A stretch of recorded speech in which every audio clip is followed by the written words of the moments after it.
사랑하는 형제자매 여러분, 오늘은 야고보서 32번째 말씀, 농부처럼 재림을 소망하며 길이 참으라는 말씀으로 증거하고자 합니다. 본문 야고보서 5장 7절 하반절부터 9절까지의 말씀을 읽어드리겠습니다. 그러므로 형제들아, 주께서 강림하시기까지 길이 참으라. 보라, 농부가 땅에서 나는 귀한 열매를 바라고 길이 참아 이른 비와 늦은 비를 기다리나니 너희도 길이 참고 마음을 굳건하게 하라. 주의 강림이 가까우니라. 형제들아, 서로 원망하지 말라. 그리하여야 심판을 면하리라. 보라, 심판주가 문 밖에 서 계시니라. 야고보는 주의 강림을 바라면서 그 길이 참으라고 말씀하면서 세 가지의 그 참은 자의 모범을 보여주고 있습니다.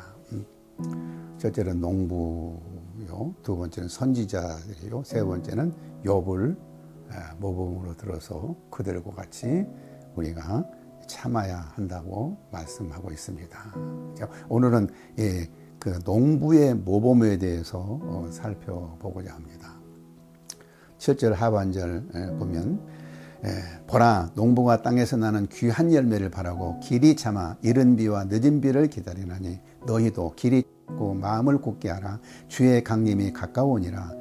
형제들아, 서로 원망하지 말라. 그리하여야 심판을 면하리라. 보라, 심판주가 문 밖에서 계시니라. 농부가 귀한 열매를 맺기 위해서 해야 할 세 가지가 있습니다. 첫째는 길이 참아야 하고, 둘째는 마음을 굳게 해야 하고, 셋째는 원망하지 말아야 합니다. 마음을 굳게 하고 원망하지 말아야 한다는 것은 오래 참기 위한 것입니다. 오래 참으려면 마음을 굳게 먹어야 하고 원망하지 말아야 합니다. 우리가 마음을 굳게 먹지 않으면 오래 참을 수가 없습니다. 무엇인가 참고 소망을 이룬 사람들은 보면 아주 마음을 굳게 맺는 그 모진 점이 있어요. 첫째, 우리가 마음을 굳게 먹어야 한다는 말씀을 좀 생각해 보겠습니다. 마음을 굳게 먹는 것은 우리가 기독교인이 아닐지라도 이 세상 사람들도 마음을 굳게 먹은 사람들이 무슨 일인가를 해내는 경우가 많아요.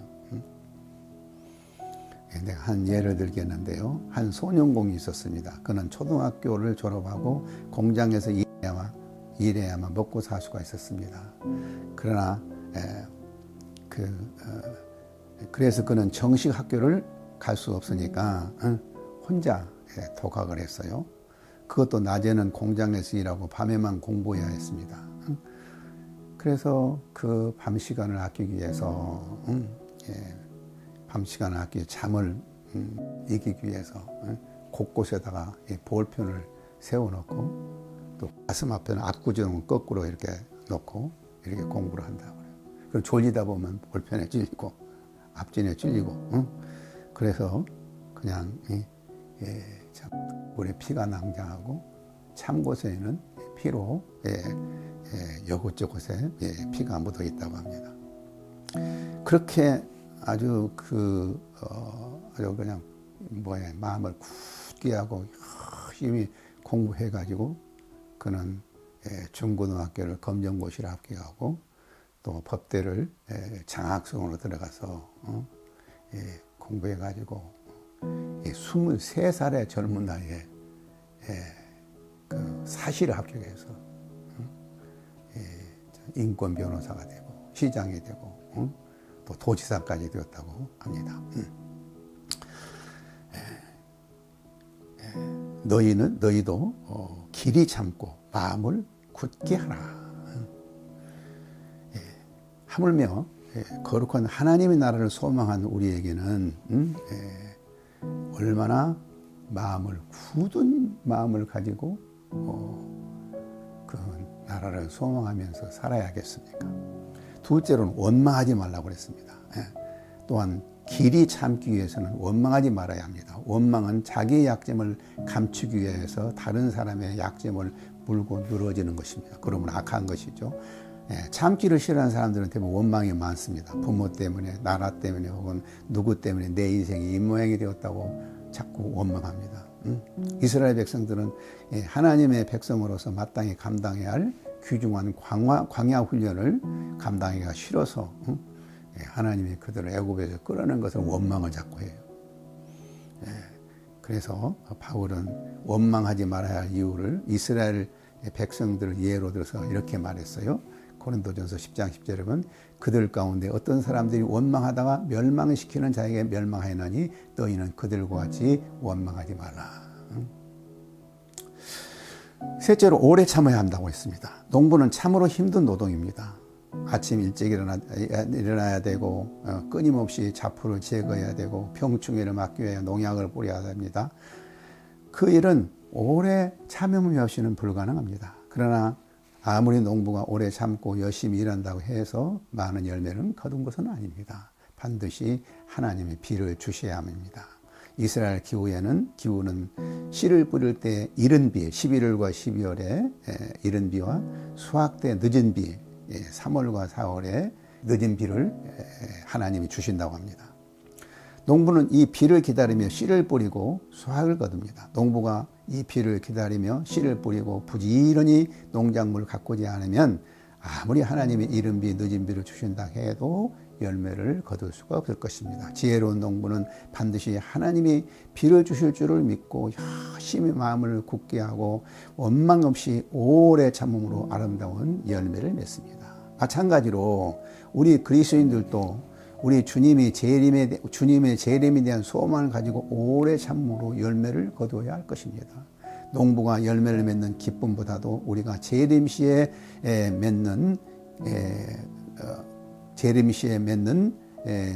열매의 기쁨은 비교할 수 없이 큰 차이가 있습니다. 재림을 소망한 우리 그리스도인들이 오래 참으며 맺어야 할 열매가 무엇입니까?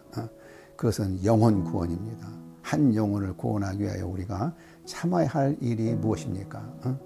한 영혼을 구원하여 하나님 나라의 곳간에 두는 일처럼 많은 인내와 노력이 필요한 것은 없습니다. 정말 마음을 굳게 해야 하고 원망 없이 오래 참지 않고는 하나님의 나라에서 하나님께 인정받는 열매를 맺을 수가 없는 것입니다. 우리는 한 영혼을 전도해서 그가 회개하고 믿음 안에서 자라도록 돕는 일이 얼마나 오랜 참음이 필요한지 모릅니다. 말 몇 마디의 충고로 한 영혼이 변화될 수가 없습니다. 바울은 해산의 고통이 필요하다고 했습니다. 나의 자녀들아, 너희 속에 그리스도의 형상을 이루기까지 다시 너희를 위하여 해산하는 수고를 하노니. 갈라디아서 4장 19절의 말씀입니다. 우리는 가정에 자녀들의 문제가 있고 남편, 아내의 문제가 있을 수 있습니다. 그들이 변화되어 하나님의 자녀가 되기 위하여 우리는 얼마나 많은 기도와 사랑과 기다림이 필요한지 모릅니다. 정말 해산의 수고가 필요합니다. 뿐만 아니라 교회도 얼마나 해산의 수고로 한 영혼을 도와야만 합니까? 나는 40여 년의 목회를 하면서 한 영혼을 돕는데 얼마나 오래 참는데 실패를 많이 했는지 모릅니다. 많은 실패를 돌아볼 때마다 마음이 너무 부끄럽고 얼굴이 화끈거립니다. 한 번은 이런 일이 있었습니다. 아주 자존심이 강하고 유능한 고등학교 선생님과 성경 공부를 했습니다. 처음에는 아주 성경 공부를 즐겁게 했습니다. 그러나 성경 공부를 계속하다 보니까 그분은 성경을 너무 부정적으로만 접근해서 좀 마음이 상했습니다. 그래서 좀 화를 냈어요. 결국 이것 때문에 그는 다시는 교회에 나타나지 않았습니다. 이것은 하나의 적은 예이고 사람을 참아주지 못하여 잃게 된 영혼들이 부지기수로 많이 있습니다. 나는 이와 같은 많은 실패를 반면교사로 삼아 한 영혼 가운데 그리스도를 심기 위하여 해산의 수고를 감당하고자 많은 노력을 하고 있습니다. 그래서 성경을 보다 깊이 연구하고자 애를 쓰고 있고 성경을 학문적으로 연구하기보다 한 영혼에 적용하기 위해서 많은 기도를 합니다. 말씀을 책장에서 아무리 열심히 연구한다고 하더라도 사람에 따라 어떻게 적용해야 하는가는 다를 수가 있습니다. 그러므로 성령께서 말씀을 깨닫도록 도움을 주실 뿐만 아니라 그 말씀이 개인에게 능력으로 역사하도록 도움을 주시는 것입니다. 말씀을 연구하고 기도하는 일이 보통으로 힘든 일이 아닙니다. 그러나 이렇게 힘들게 오래 참으면서 말씀 연구와 기도를 하게 될 때 하나님께서는 능력으로 역사하셔서 열매를 거두는 경우를 많이 경험하게 됩니다. 한 번은 이런 일이 있었습니다. 성도 가운데 교사 부부가 있었습니다. 부인은 아주 주님을 사랑하고 항상 말씀을 받을 때마다 감사하고 눈물을 흘리곤 합니다. 오랫동안 허리가 아파서 고생을 많이 했는데 어느 날 설교를 듣는 가운데 마음이 뜨거워지면서 허리가 나았다고 했습니다. 그 후로는 허리가 전혀 안 아프대요. 그런데 남편 된 분은 별로 말씀에 관심이 없습니다. 아주 나쁜 습관이 하나 있는데 노름에 빠진 것입니다. 주말만 되면 밤을 새우고 집에 아예 들어오지 않습니다. 방학이 되면 집을 나가 바다 이야기 혹은 정선에 있는 카지노를 돌아다니면서 며칠 혹은 몇 주일 집에 돌아오지 않습니다. 몸도 망가지고 돈을 다 탕진하여 아파트 한 채를 온전히 잃게 되었습니다. 많은 사람들의 이야기를 들어보면 이처럼 심한 노름에 빠진 사람은 정신과 치료가 참 필요하고 그 치료 기간도 매우 오래 걸린다고 합니다. 그래서 가족들도 이런 문제 해결은 이혼만 답이라고 했습니다. 그러나 그 부인의 눈물 어린 기도와 하나님에 대한 신뢰로 그 남편이 온전히 변화를 받은 것입니다. 나 역시 수없이 그를 신방을 갖고 말씀과 기도와 해산의 수고를 통해서 그 영혼이 변화를 받도록 도움을 주었습니다. 농부같이 굳은 믿음과 누구도 원망하지 않고 오래 참음으로 도울 때 놀라운 그리스도의 형상을 담은 영혼들을 우리는 빚어낼 수가 있습니다. 우리가 재림을 바라는 소망이 있다면 주님을 우리가 대면할 때 주님으로부터 어떤 칭찬을 받을 수 있을 것인가를 생각해야 할 것입니다. 게으른 농부가 추수할 곳이 없을 때 얼마나 부끄러운 일입니까? 우리가 주님을 만날 때 빈손 들고 주님 앞에 나간다면 얼마나 부끄러운 일입니까? 우리는 농부가 오래 참으면서 열매를 맺듯이 주님을 만날 때 보여드릴 열매를 맺어야 할 것입니다. 교회만 잘 다니고 헌금만 잘한다고 좋은 그리스도인이라고 생각하면 안 됩니다. 주님께 내놓을 만한 영혼 주수 열매를 반드시 맺어야 합니다. 오늘의 한국 교회가 쭉적이만 모아놓는 교회가 되지 말고 알곡이 가득 찬 교회가 되도록 해산의 수고를 할 수 있기를 우리가 기도합시다.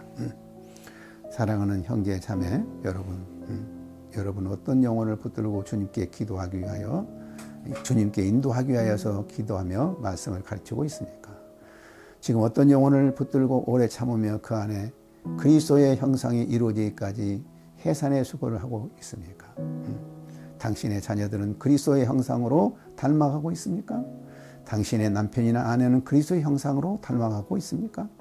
당신의 교회, 당신이 속해 있는 소그룹 모임에서 어떤 영혼을 그리스도의 형상으로 닮아가도록 돕고 있습니까?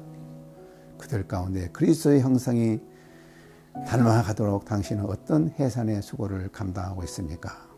이런 사람이 농부처럼 오래 참고 굳은 마음으로 원망 없이 재림을 기다리는 삶입니다.